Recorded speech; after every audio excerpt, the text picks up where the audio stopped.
Hey everyone, Dr. D here, and in this video I'm going to demystify tonicity for you so that you can understand how cells respond in an isotonic, hypertonic, hypotonic environment. What all does that mean? You're going to become an expert. Let's get started. Dr. D, Dr. D, Dr. D, Dr. D, Dr. D, Dr. D, Dr. D, Dr. D, Dr. D.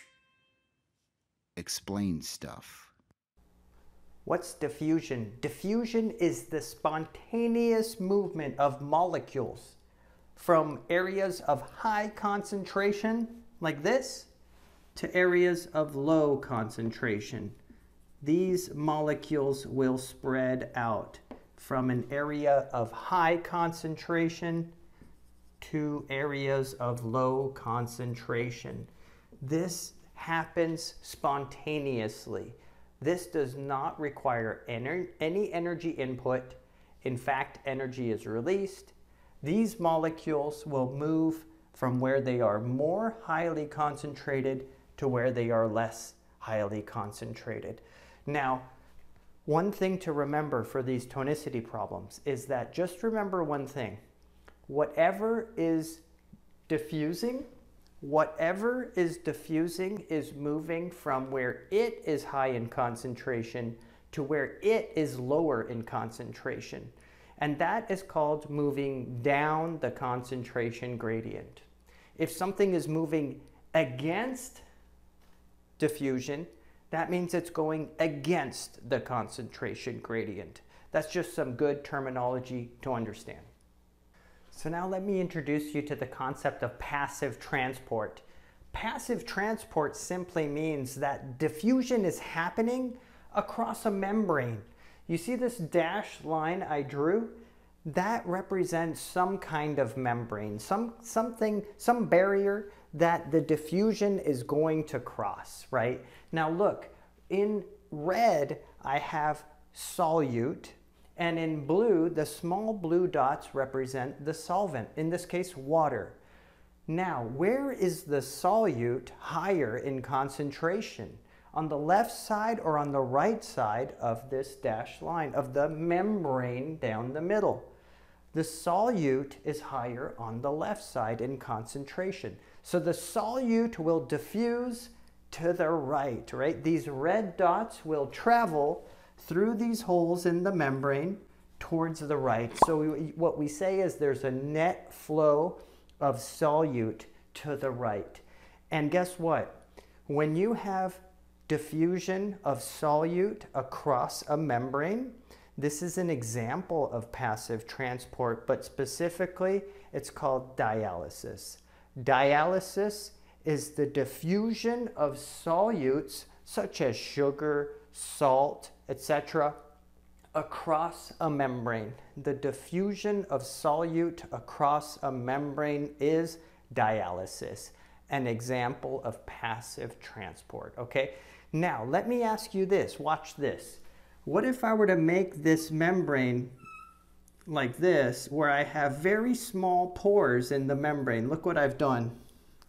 This is a much more fine membrane, and the holes are much smaller in this membrane now. Do you think the solute can cross now that I've introduced smaller holes in the membrane? Unfortunately, no. At this point, our solute wants to diffuse towards the right, but it cannot, right? The membrane is too fine. The holes are too small, and so at this point, although the solute would like to diffuse towards the right across the membrane, it is physically blocked. So in this case, we have to ask ourselves, what will happen? Well, notice that the water molecules can still cross. The water molecules can still cross the membrane. Now, water molecules will cross the membrane, but remember how they want to cross, right? They want to obey the principles of diffusion. Diffusion means whatever is crossing the membrane is moving from an area of high concentration of itself to an area of low concentration of itself. Anytime something is moving or diffusing, you have to ask yourself, where is the thing that's moving high in concentration? Because that's where it's going to move from, okay? Let me show you an example. Look at this example here on the board. Where is the water concentration high? On the left side of that membrane or on the right side of that membrane? Where is the water concentration higher? It's the right side. The water is more concentrated on the right side. How do I know that? Well, because there's barely any solute here. There's lower levels of solute, so that means you have a higher concentration of water. And water will diffuse across the membrane, and the water will move from the right side to the left side because the water wants to diffuse from where water is high in concentration to where water is lower in concentration. Remember this is the key to understanding all of tonicity problems.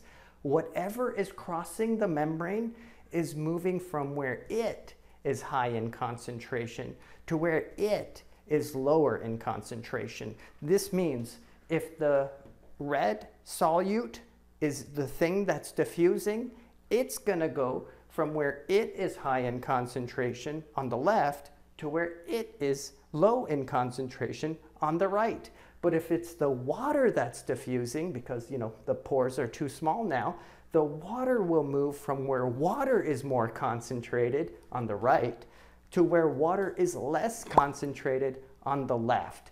I hope this makes sense, because if you could keep this straight, tonicity problems will become no problem. So what is tonicity?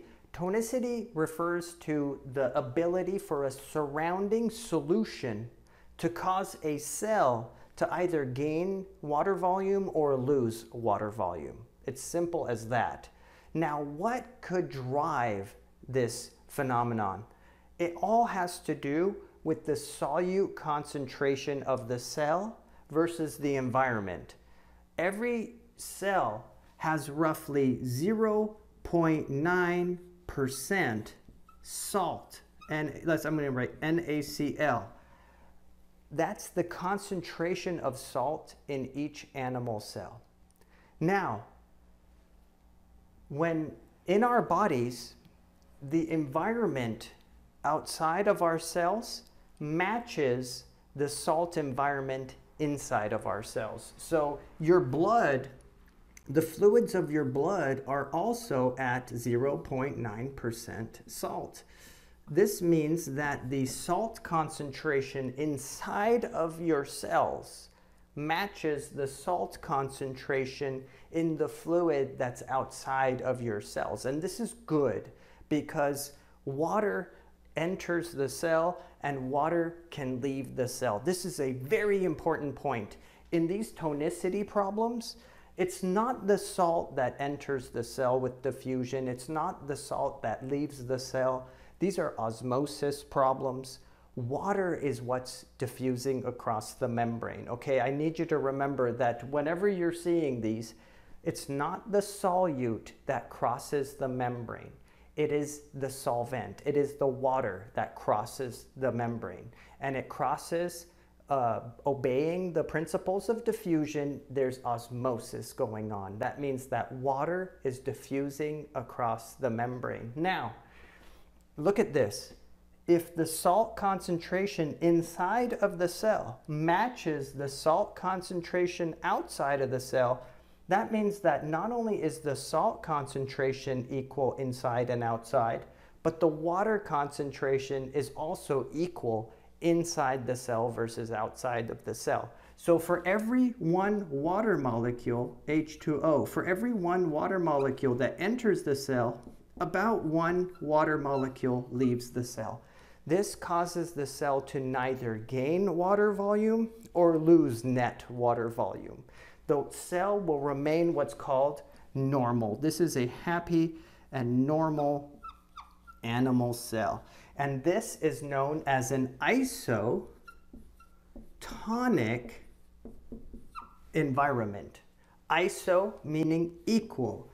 The tonicity is equal inside of the cell and outside of the cell. Because the water concentration inside matches the water concentration outside, there is no net flow of water. The cell will neither gain water nor lose water. And animal cells, like our blood cells, prefer isotonic solutions. This is when our cells are normal. Next, I'm going to show you what happens when we do not have an equal concentration of solute inside and outside of the cell. Now, let's look at the animal cell again. Remember, animal cells have roughly 0.9% salt concentration inside of them, right? Now, what if you placed an animal cell in a solution, an environment that had way less salt? Let's pretend there was no salt. Let's say there was 0.0% salt, right? So there's no salt in the environment anymore, right? Now, you have obviously deviated well outside of the isotonic range, right? There is no salt concentration outside. In fact, I drew the salt as the little red dots here. In this case, remember, the salt is not what's diffusing across the membrane. If the salt could diffuse, the salt would move from area of high concentration of salt and it would leave the cell, right? The salt would leave the cell. But remember, in these tonicity problems, salt doesn't move. Salt can't move. The water is what's diffusing. The water is what's moving, okay? So you have to ask yourself, again, you just have to do this, and you'll never make a mistake with these. You just have to ask yourself, what can move in these tonicity problems? It's the water that moves, right? So if water is what's moving, water will move from where water is high concentration to where water is lower in concentration. Now look at this. If there is 0.0% salt concentration outside of the cell, where is the water concentration higher? Inside of the cell where there's salt, or outside of the cell where there's zero salt? It has to be outside, right? Because if there's 0.0% salt, that means there is 100% water, right? 100% H2O. So what you need to understand is that water will diffuse from where water is high concentration outside into the cell. Water will net diffuse into the cell. This will cause the cell to swell up, okay? The cell will swell and eventually the cell will lyse. That means that the cell will inflate to the point where it pops, okay? The cell will rupture. The cell will lyse. Lyse means to break. The cell starts gaining water volume, water volume, water volume, water volume until it pops, okay? That's what happens in this type of situation. Again, this means a situation where the salt concentration or the solute concentration is lower outside than inside. This is also known as a hypo. Hypo. Hypo means low. Tonic. Hypotonic environment. Low solute environment. Okay, think of that as hypotonic means low solute concentration. If the environment is hypotonic to the cell, then the cell will gain water volume, it will swell up, and it will lyse. I have a trick to remembering this. It's the funniest thing ever. The way I remember these is hypo kind of sounds like hippo, right? Like a hippopotamus. Hippopotamus looks all swollen up, you know? And so, you know, as silly as it is, to this day, it helps me remember these tonicity problems. All I remember is hypo sounds like hippo. So my cells look like hippos. They swell up in a hypotonic environment. Well, what would cause that? From there I ask, okay, what would cause my cells to swell up? Well, water must be rushing in. What would cause water to rush in? Well, that must mean the water is more concentrated outside of the cell. That means that water is rushing into the cell, causing the cell to swell, swell, swell until it bursts open. Does that make sense? Hopefully that makes sense for you. I know it's silly, but believe me, it helps you on your exam and you'll nail it every time. All right, so next I will explain the last scenario, the hypertonic solution, and how that affects the cell. All right, this is the final scenario for our tonicity problems. Here we have an animal cell. Again, remember, an animal cell typically has 0.9% salt, NaCl inside. What if I were to place my animal cell in an environment that's really high in salt? Let's say, I don't know, something like 10% salt, 10% NaCl. That is a very high concentration of salt, isn't it, compared to the cell. So remember, again, please remember that it's not the salt that's diffusing into the across the membrane. If the salt could diffuse, that would be a dialysis problem. The salt would cross from the outside into the cell. But remember, salt is not what's moving in these tonicity problems. So now you have to ask yourself, okay, it's the water that's moving across the cell membrane, and I need to figure out, where is the water more concentrated? Where is the water more pure? Where there's low salt or where there's high salt? It has to be where there's low salt concentration. Does that make sense? The water concentration is now higher inside of the cells. So the water, the H2O, will flow mainly, there will be a net efflux of water out of the cell. Water will net leave the cell in this case. And do you know what that causes? That causes the cell to shrivel up, okay? The cell shrivels up like a little raisin, like it just shrivels up like you let the air out of a balloon, okay? So this results in a shriveled, or what's called crenated cell. The cell loses water volume. The cell shrivels or crenates. That's the proper term for an animal cell. Next, let's check out tonicity problems, but in a plant cell, and see how things may vary a little bit. All right, check it out. This is my best attempt at drawing a plant cell. We have, in a plant cell, remember, we have a very strong, thick cell wall. I drew the cell wall in green. You can see how it's a nice, thick, strong cell wall made of cellulose.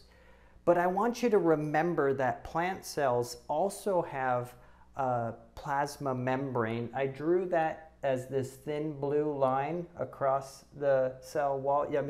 Following the cell wall, you can see the plasma membrane, and the plasma membrane kind of pushes against the cell wall, okay? So you got the cell wall, you've got the plasma membrane. Inside you have the central vacuole, which is this membrane that fills with fluid and has nutrients inside. And then you have the green dots represent chloroplasts inside of the plant cell. All right, so remember that the saltiness of cells is about 0.9%, right? So we have about 0.9% salt inside of the cell. And remember, if we match the 0.9% salt concentration outside of the cell, this is known as what? It's known as a isotonic solution that surrounds the cell. Now, what happens with the water flow? Is there a net gain or loss of water? Remember, in this case, for every one water molecule that enters the cell, about one water molecule leaves the cell. And remember, it's only water that can enter the cell and leave the cell, not the salt. So the cell, the plant cell, neither gains net water volume, nor does it lose net water volume. But remember, An isotonic solution was ideal for plants, for animal cells like your cells and my cells, but it is actually not ideal for plant cells. Plant cells become what's called flaccid, and that's not good. That means droopy. You don't want a plant that's drooping over, right? This is not the ideal condition for a plant cell. Let me show you in the next example what is the ideal concentration of water, or what is the proper tonicity for plant cells that they prefer. So look what I've done now. I've placed my plant cell, which has 0.9% salt concentration inside, in a pure water environment. Let's place it in 100% water, 100% H2O. That means 0% NaCl, right? 0% salt concentration environment. What type of environment was that? I'll give you a second to answer. Yeah, it was a hypotonic environment. Very good. Hypotonic, low solute concentration environment. This is known as a hypotonic environment. And what happens in a hypotonic environment? Does the salt leave the cell? Remember, the salt cannot move.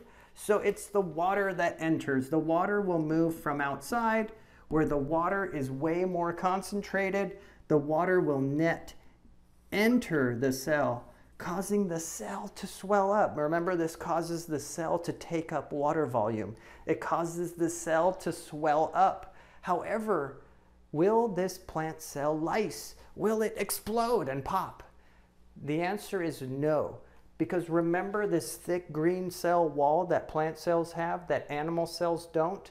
That prevents the cell from swelling. And by the way, not only does this happen, but the central vacuole even swells up. The central vacuole swells up and it fills with pressure inside of the cell. And these chloroplasts, they end up moving nicely. They move to the kind of the edges of the cell. And in a normal healthy cell, you can even see these chloroplasts moving around the edge of the cell. It's called cytoplasmic streaming. And the cell is actually very happy. The cell loves this condition. And this is known as a turgid. Turgid means high pressure, turgid cell. Plant cells love it. Plant cells prefer hypotonic environments where water is just rushing in, building that pressure inside of the cell. It's called turgidity. This is a nice, firm, turgid cell. This is when your plant is growing nice and straight and tall. And you know, plants love it. Plants prefer hypotonic environments, and they love to build this pressure, and that's the way they prefer it. So let me show you what not to do with your plant cells next. All right, now look at this. What if I were to take my plant cell and put it in a very salty environment? Let's say, again, 10% salt, right? 10% salt environment. Wow, that is very salty environment, but remember, the salt can't enter the cell through diffusion. Instead, the water is what's diffusing. You have to ask yourself, as always with these tonicity problems, where is the water concentration high? That's inside of the cell. So the water will leave the cell. The water will move from where water is high concentration inside of the cell to where the water is lower concentration outside of the cell. The water will mainly leave the cell. The water will net efflux out of the cell. And what happens? I'm going to show you. Let's talk about what happens. What's the consequence of this? First of all, your central vacuole kind of dehydrates a little bit. Your central vacuole gets smaller. Secondly, this is very important.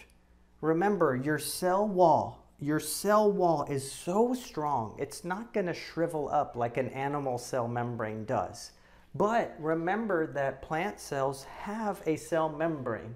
They do have a plasma membrane around the cell. Now this membrane, look at this membrane in blue, you see it? This membrane actually does start to peel. Look, the plasma membrane peels away from the cell wall. the plasma membrane peels away. Oh, do you guys hear that? That's Gizmo trying to get in. Gizmo, I'll let you in a minute. But look at this. The plasma membrane peels away. You see what I'm doing? I'm showing you that the plasma membrane is peeling away from the cell wall. It's peeling away. It's peeling away. It can't take the cell wall with it when it peels away because the cell wall, think of it as this really strong structure. The cell wall is not gonna shrivel up like a raisin. It might shrink a little bit. Like the length and width may shrink a tiny bit, but it doesn't shrivel. What does shrivel is the plasma membrane peels away from the cell wall because water is rushing out of the cell. The cell is getting dehydrated, but the way you see it is the plasma membrane peeling away from that cell wall. And do you know what it takes with it? Remember, these chloroplasts are inside of the plasma membrane. So what happens is the chloroplasts also peel away from the cell wall because they're inside of the plasma membrane. So you end up getting this. Look, the chloroplasts peel away from the cell wall too because they're inside of the plasma membrane. It's like the way I describe it is like this. Imagine having a cardboard box and then blowing up a balloon in the cardboard box, right? If I let the air out of that balloon, the cardboard box doesn't fold up or shrivel up. It's the balloon. It's the balloon that peels away from the cardboard box, right? And if there's marbles in that balloon, you see the marbles represent these chloroplasts. If there were marbles in that balloon and I let the air out of the balloon, well, all those marbles would come in with the balloon, right? And all those marbles would cluster up. And that's what happens here. The plasma membrane is peeling away from the cell wall. All these little chloroplasts are like coming with it and they're kind of clustering up together and they're bunching up, right? Now this is really bad, for the cell. The cell really does not like this. And this is called a plasmolized cell. Plasmolized. The cell is plasmolized, and this is a plasmolized cell. That's what plasmolized means. The cell is in what type of environment is this? Remember, this is a hypertonic environment. That means high solute concentration environment. Water is mainly leaving the cell. The cell is becoming dehydrated. The plasma membrane peels away from the cell wall, causing these chloroplasts to cluster up together. And this is known as a plasmolized or very sick cell, plant cell. All right, you guys, I really hope this was helpful. Remember my trick to remembering this material on the exam. All I do is I recall that hypo sounds like hippo. Hippos are all bloated looking creatures. So when I remember that hypo sounds like hippo, I think, okay, my cells in a hypotonic environment look like hippos. The only reason to look like a hippo is water's rushing in. Why would water rush in? Well, because the water must be more concentrated outside. Okay, that's what's causing the water to rush in. That means the solute concentration must be low outside. Does that make sense? So by remembering that hypo sounds like hippo, I remember all I need to know for these types of questions on exams, and I do well, and I ace these types of questions every time. And I hope that by you using these tricks and these tips that you'll not miss any of these questions. You'll get it right every time. Please let me know in the comment box below if any of this was confusing or if you have any questions. I'd be more than happy to answer them. I hope you learned something, and I will catch you guys next time. Dr. D, Dr. D, Dr. D. Dr. D, Dr. D, Dr. D. A Dr. D, Dr. D, Dr. D. Dr. D, Dr. D, Dr. D. A Dr. D, Dr. D, Dr. D. Dr. D, Dr. D, Dr. D. A Dr. D,